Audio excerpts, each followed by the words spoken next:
നമസ്കാരം, തേടൈ ന്യൂസിലേക്ക് സ്വാഗതം. പ്രതിമാസം കുത്തനെ ഉയരുന്ന വൈദ്യുതി ബില്ല് സാധാരണക്കാരന്റെ ഏറ്റവും വലിയ സാമ്പത്തിക തലവേദനയായി മാറിക്കൊണ്ടിരിക്കുകയാണ്.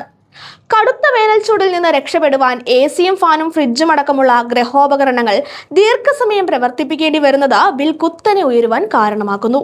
എന്നാൽ ഈ പ്രതിസന്ധിക്ക് സാങ്കേതിക വിദ്യയിലൂടെ ഒരു പരിഹാരം മുൻപോട്ടേക്ക് വയ്ക്കുകയാണ് ആർട്ടിഫിഷ്യൽ ഇന്റലിജൻസ്.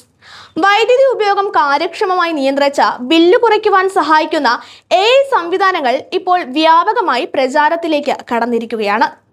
വീട്ടിലെ വൈദ്യുതി ഉപയോഗ പാറ്റേണുകൾ വിശകലനം ചെയ്ത് അനാവശ്യമായി പ്രവർത്തിക്കുന്ന ഉപകരണങ്ങളെ കണ്ടെത്തി നിയന്ത്രിക്കുവാൻ AI സഹായിക്കുന്നു. സ്മാർട്ട് എനർജി മാനേജ്മെന്റ് സംവിധാനത്തിലൂടെ ലൈറ്റുകളും എസികളും ഉപയോഗത്തിലില്ലാത്ത സമയത്ത് സ്വയം ഓഫ് ചെയ്യുന്നതിലൂടെ വൈദ്യുതി ലാഭം ഉറപ്പാക്കാം. ഇതോടൊപ്പം സ്മാർട്ട് ഗൃഹോപകരണങ്ങളിൽ ഉൾപ്പെടുന്ന AI എനർജി മോഡ് പോലുള്ള സംവിധാനങ്ങൾ ഉപകരണങ്ങളുടെ പ്രവർത്തനക്ഷമത കുറയാതെ തന്നെ വൈദ്യുതി ഉപഭോഗം കുറയ്ക്കുന്നു.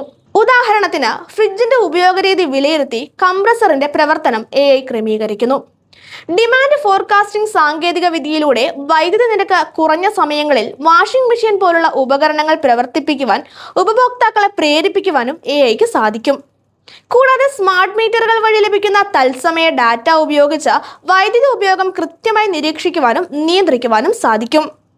രാജ്യത്തെ വൈദ്യുതി വിതരണ മേഖലയിൽ AIയുടെ ഉപയോഗം വർദ്ധിപ്പിക്കുവാൻ ശ്രമങ്ങൾ ശക്തമാക്കുന്നുണ്ട്. വൈദ്യുതി മോഷണം തടയുന്നതിലും വിതരണ കാര്യക്ഷമത വർദ്ധിപ്പിക്കുന്നതിലും ഈ സാങ്കേതിക വിദ്യ പ്രധാന പങ്ക് വഹിക്കും എന്നതാണ് വിലയിരുത്തൽ. അതിന്റെ അടിസ്ഥാനത്തിൽ AI അധിഷ്ഠിത സംവിധാനങ്ങൾ ശരിയായ രീതിയിൽ ഉപയോഗിച്ചാൽ വൈദ്യുതി ബില്ലിൽ 15% മുതൽ 25% വരെ ലാഭം ഉണ്ടാക്കാം എന്നാണ് വിദഗ്ധർ ചൂണ്ടിക്കാട്ടുന്നത്.